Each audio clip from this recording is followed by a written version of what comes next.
I've been installing a lot of these Maxx M4G hop-up and barrel assemblies. This video is mainly instructional to kind of fill you in on what you need to know as far as assembling this. I'm not really going to talk about all the features and benefits of it compared to our hops. I'm gonna have to make a whole other video explaining that because it's kind of deep. But this is for you guys that are already sold on it and want to try it out.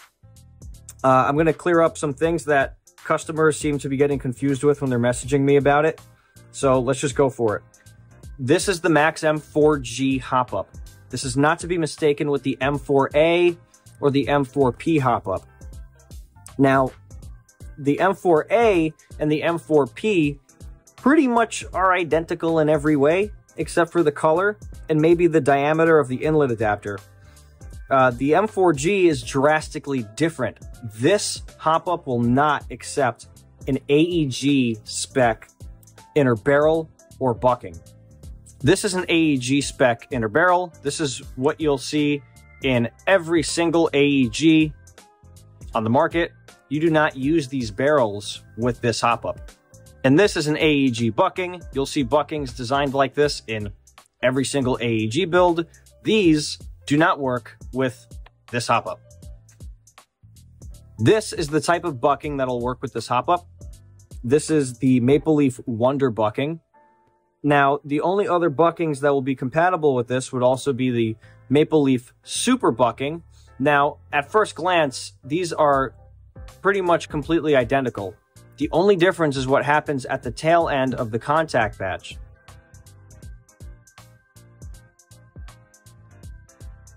They do make silicone versions of these buckings. They are still just called the Maple Leaf Wonder silicone. So, Maple Leaf Wonder, Maple Leaf Super, whether if it's the normal bucking or the silicone, those are the buckings that are compatible with this. This is what the compatible inner barrels are going to look like. The two options available right now that exist are the Maple Leaf Crazy Jet, whose main feature is that it has this crazy jet going on at the end of it, and the Maple Leaf Hybrid, which is just like this barrel, except it's a 602 diameter, and it doesn't have the crazy jet on the end. It just has a normal crown, like you'd see on pretty much any airsoft barrel.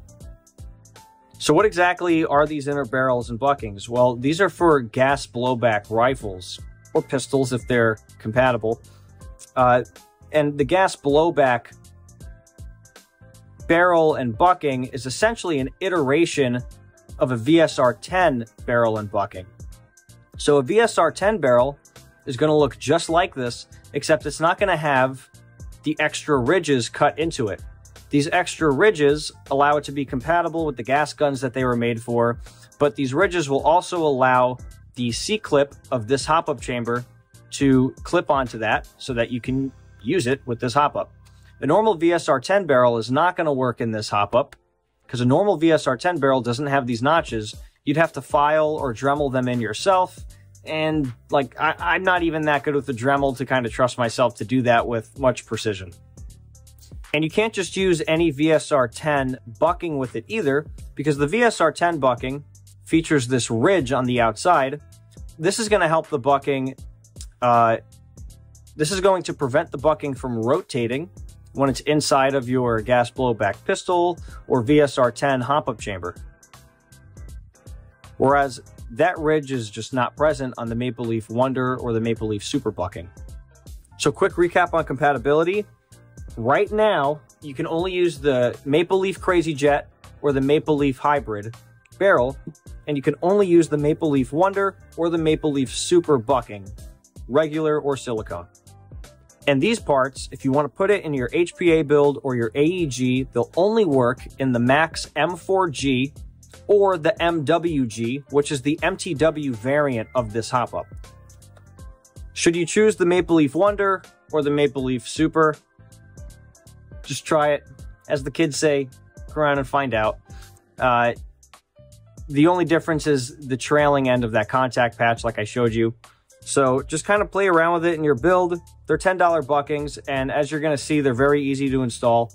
Should you use the normal rubber or the silicone? That's going to depend a lot on the climate that you're playing in. I know that as far as the contact surface is concerned, I trust the silicone more than this as far as just giving better hop. However, when it comes to the actual lip of the bucking and how the nozzle and the BB is going to kind of interact with this as we're chambering a BB, I would trust this material more over the silicone.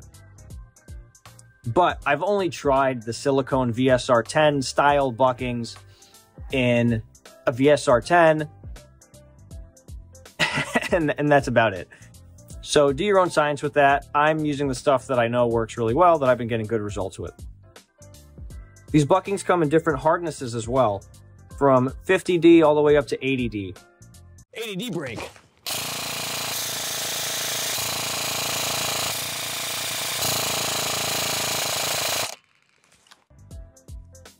For most of the builds I've been putting them in, whether it be like an AEG or a Kythera build, or whether if it's shooting like CQB limits or it's shooting like DMR limits, there's not a huge guarantee that any one of these harnesses will work best with one or the other setups.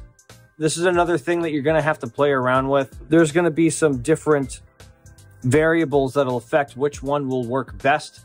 My suggestion is to try it. I'm going to start with this 50 debucking in this build I'm doing now. And if I feel like I don't like the way it's shooting, I'm going to go up to the 60D. And then if I don't like that, I'll go up to the 70D. And then if I still don't like it, then there might be something else going on, to be honest with you, because 50, 60, 70 have been working in most of the setups. On paper and in theory, why go soft or hard? So the softer bucking is going to have a tackier surface that will give better grip on the BB, which means you don't have to push it down as hard on the BB in order to get the same backspin. Therefore, you'll see less FPS change as you set your hop to the BB that you're going to run. But because it's softer, it's more malleable, it can increase the play of your inner barrel inside of the hop up as far as how secure it is in there, despite the centering ring and the C-clip. And the concave shape of this contact surface can deform more easily because it's softer, which will have more effect on your accuracy in the negative. It'll have a negative effect on your accuracy. Whereas like a harder one, like the 60 degree or the 70 degree, you do have to put more pressure on the BB to get the same hop, which will reduce your FPS a little bit more as you're increasing your hop up. But the concave contact surface, it'll hold that shape a bit better. So as it's hopping the BB, it's going to help keep it more center, and that will help with accuracy at those longer ranges. Let's get to the installation of this. When I'm installing these, I pretty much have been ditching all of this extra stuff that comes with the hop up. I really only take out the hop up, the centering ring, the C-clip, and then there's going to be these bags that come with it. These are shims that go in between your inlet adapter and the rest of the hop up. This inlet adapter is removable. There's O-rings that you would put on the front of the hop up chamber to help press it up against your gearbox so that it's not springing around back and forth. And then there's the brass ring. This brass ring is extremely crucial. You absolutely need this. This brass ring is meant to go around the hop-up bucking.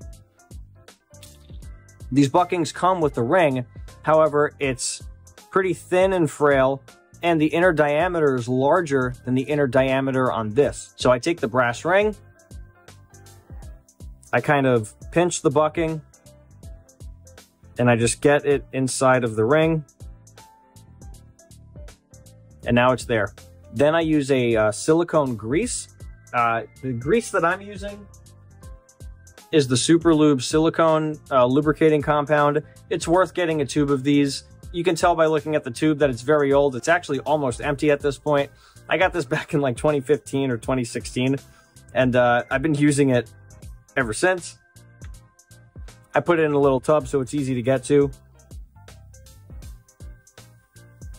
You take the inner barrel and you're going to put a very thin coat of silicone around the part of the inner barrel that the bucking is going to slide onto.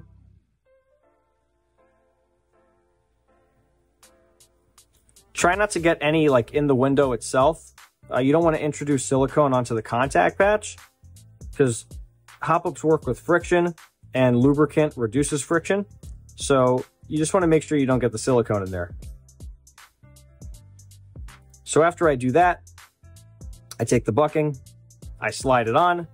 I try to get the ridge lined up before I start putting it on. That way I don't move the silicone around and get it on the contact patch.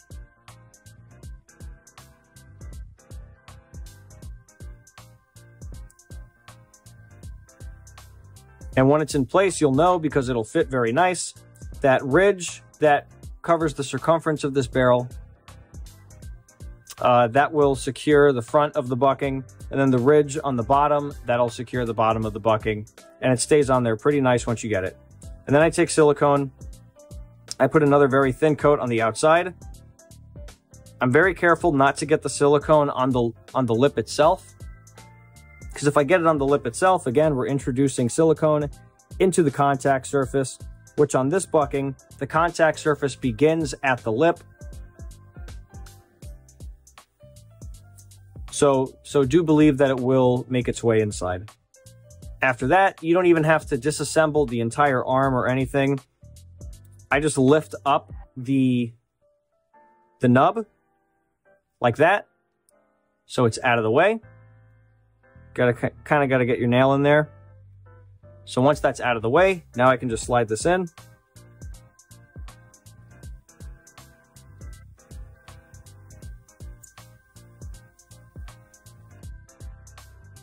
And then you slide it in.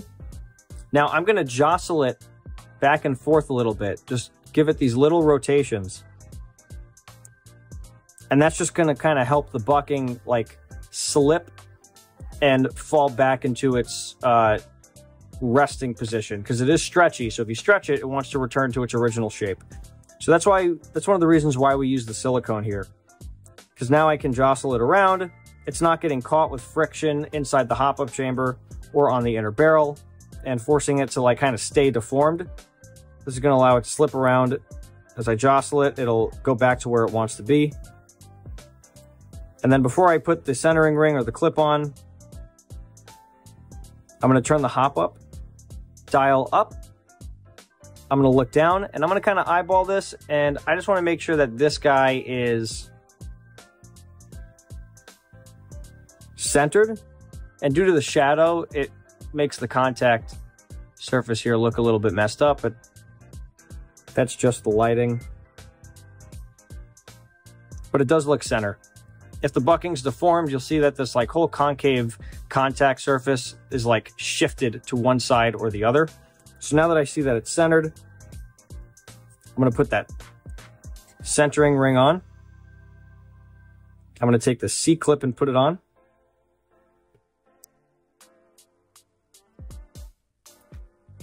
I'm going to give it another little jostle. I'm going to look down again and make sure that it's centered.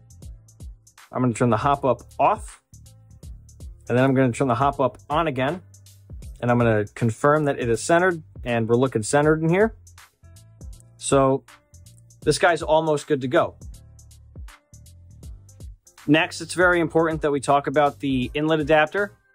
So these are removable, and they do sell them in different sizes. So the idea here is you want the diameter of the inlet adapter to fit snug inside the hole of the front of your gearbox. So looking at this KWA, which I had to modify the receiver to let the Maxx slide into it. If we slide the Maxx in there, there is some up and down play that's present. So what we'd want to do in this instance is we'd want to change this out for a larger diameter inlet adapter. These come with 11 millimeter inlet adapters. So the next size up would be 11.5. So here's the 11.5 mil inlet adapter. It fits snug but perfectly inside this shell. And the nozzle stays very aligned with that. So this is the one that we're going to want to use on the hop-up. You're going to want a very skinny Allen key to help you with this process. If you stick it through these holes, it gives you enough leverage to loosen that. And then you can completely remove it like that. and you'll notice these shims fell out. These shims are going to help you shim the distance between the tip of your nozzle and the lip of the hop-up bucking. So with no inlet adapter, I'm pressing right up against that bucking lip, and for all I know, if I press this all the way up against the gearbox, if the gun was shooting with that, we probably would have some problems where we're pushing the BB way too far down the bucking before the gun actually fires. We could have BBs just rolling out of the barrel because, well, we just pushed it past the bucking lip. If you take all the washers in the kit and just throw them on because why not, then very likely your nozzle is just not going to reach the hop-up bucking because it'll be so offset away that the nozzle's not making a contact and you're not making an air seal. I've been pretty successful with just starting with 2 and then working from there. So the first thing I check for is always going to be air seal because that's very important. And then I want to check to see if it actually feeds. If it's not feeding, that could be a sign that it's too close. So when the nozzle's fully retracted back, it's actually not out of the way and it's actually still blocking the BB from getting in there. Take that same Allen key and just torque that inlet adapter down. You don't want the vibration of the gun to make it start unscrewing itself. The next little test I do is I take a BB. I'm going to pop it down here, and I'm just going to manually by hand press this up against the gun with the nozzle all the way forward, like that. And then I'm going to see if the BB just rolls out. And in this case, the BB's not rolling out. We still have good retention. And now I'm going to use the little tool to push the BB past the lips, and it took very little force in order to do that. And now it's just the contact surface holding that BB. The next test is the air seal test, and this will involve putting the rest of the gun back together. And in order to get to this point, we have to stack some O-rings on the end of this hop-up so that we know we have a nice, tight, snug fit up against that gearbox shell. I don't like to use the O-rings that come with the hop-up. I like to use my own. I get them in bulk. So I always start with some 90-degree O-rings that are pretty stiff because I know that I can stack a lot of these on top of each other and they're not going to just overlap over each other and they're not going to compress too easily. So these act as really good spacers, very solid. This is a trial and error process. You want to add some O-rings, try to get the receiver on, and you'll know if you have too little and you'll know if you have too much. But really, you just want there to be a very gentle push required to get these holes lined up. Right now, it's just going together too easily. And if I put this pin in, I can see if I can actually push the hop-up away from the gearbox. Which right now, in this case, the hop-up is actually not sliding away from the gearbox too much. Which tells me that this is actually a good amount of O-rings, but I do like to have that little bit of squish. So I'm going to add one more. And because these are all very stiff O-rings, this one extra O-ring might be too much, and it might not let me close the receiver. In which case, I'll replace that final O-ring with a softer one. So there's a little bit of squish required here. And I actually don't have a problem with how much squish that is. This is the perfect amount of O-rings. Next, you got to blow down the end of your barrel somehow. I like to use a macro line because it's definitely more sanitary. So you can get this macro line from Polar Star. It's like the default line they use with their engines. You can buy them by the foot for like $. But I stick that into the front of the inner barrel, and I'm actually going to blow down it. Now, keep in mind, this is an AEG, and right now, this piston is not all the way forward. So because the piston's not all the way forward, we're actually not going to see if there's air seal because the air is just leaking out and it's going through the cylinder port right now. What you don't want to do on your AEG is put a battery in, shoot it, and then plug it while you shoot it because this can cause your piston to completely strip out. Just don't do it. So because I'm not taking this entire AEG apart again to disengage the anti-reversal latch, I'm going to show you what this looks like on my Kythera.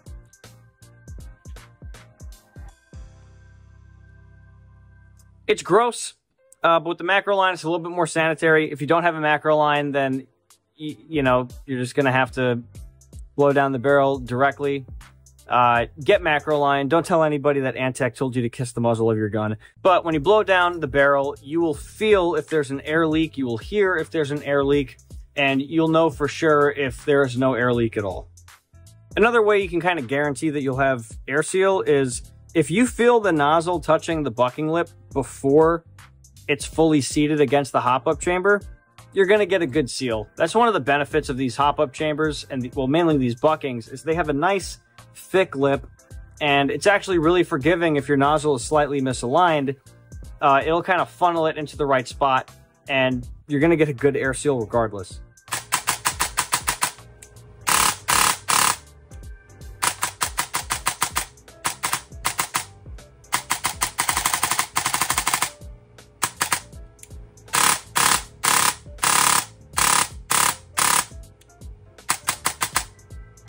So there you have it. Pretty much you got the main gist of how you put these together. You are going to have to do some playing around with the inlet adapter and how that shims and the O-rings up front. And you are going to want to do your own science on which specific bucking you're going to go with. But now you know how to put it back together. So if you're watching this video in the future and you're somebody that I built an airsoft gun for and you have this setup in it and it's time for that routine bucking change, you know what you need to do.